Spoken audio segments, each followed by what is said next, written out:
Heidi-ho, good-hearted person. Welcome, come on in. We have a chair set aside for you. This is The Flower of Freedom by Deborah J. Reeves. All rights to both the book and my presentation of it are reserved. We're just so glad you're here. Take a few minutes to have a seat, leaving your burdens behind, opening your mind for a little rest and relaxation. At least that's what we truly hope for you. This presentation takes less than 10 minutes. Here we go, Chapter 84, Making Connections. With a fire blazing in the hearth, Francois, Helmut, and Aki got down to the issues they wanted to discuss. Over port wine and cheese, Helmut said, "Who would have ever thought that we three would have to worry about war criminals and murderers? Maybe it's time that regular people made it their business to face evil that is making society unworkable," Francois mused. "We have to admit that others fought to restore the world that we now enjoy. Perhaps this is our designated place where we have to take a stand."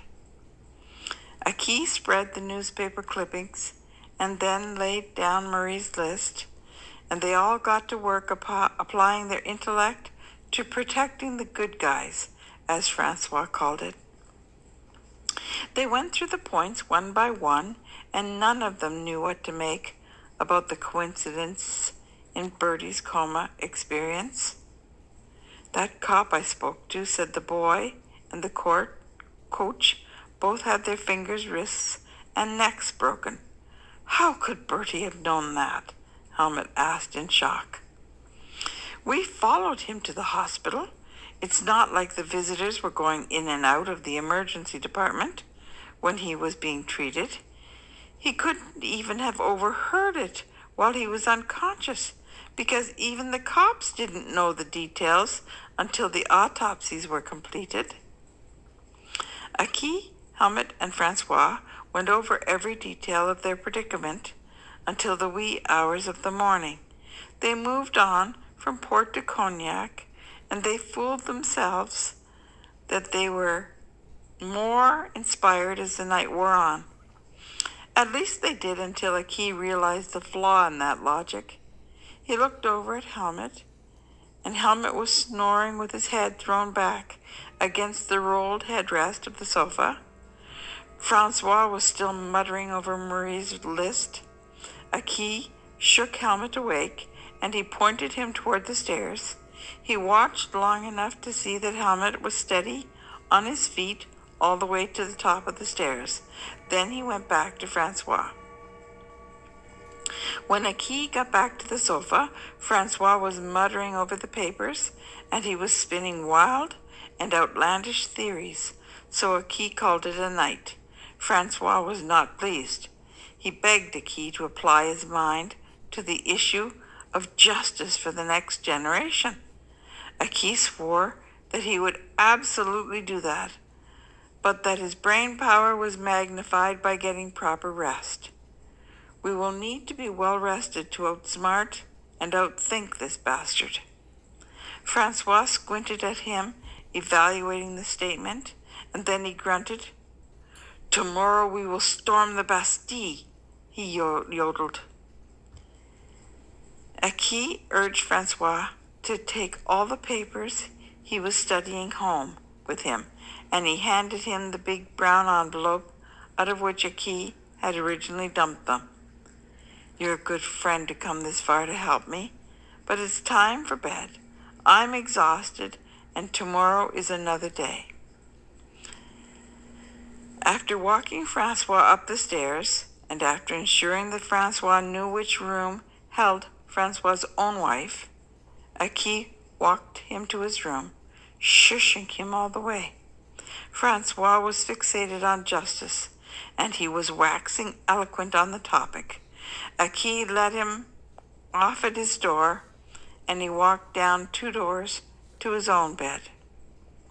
The next morning the women were cheery and bright. That did not quite describe the 3 musketeers from last night, as Josette had dubbed them. She joked about trying to sleep next to Francois while he was lecturing her on the importance of justice for the survival of future generations.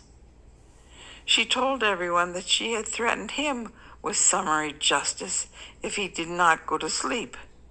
Then, she said with wide eyes, he rolled over and he snored so outrageously that I thought I had to put a pillow over my head. I was worried that no one in the house would be able to sleep. That got the day off to a merry start, with everyone laughing, and they laughed harder when Helga looked over at Helmut with raised eyebrows. It did not take long for those who were packing up their things to leave. They left for the hospital in 2 cars shortly after breakfast. All of Michaud and Suzette's luggage was stowed in Francois' vehicle.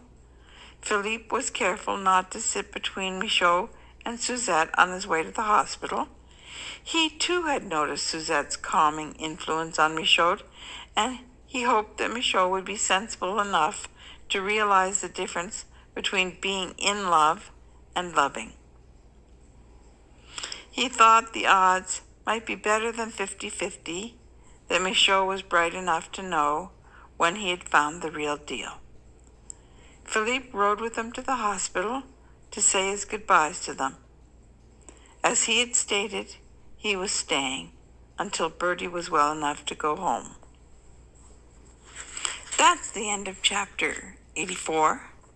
We look forward to seeing you for the next one. Your chair will be all ready, all spiffy, all waiting for you. Please come. It's never the same without you. Bye.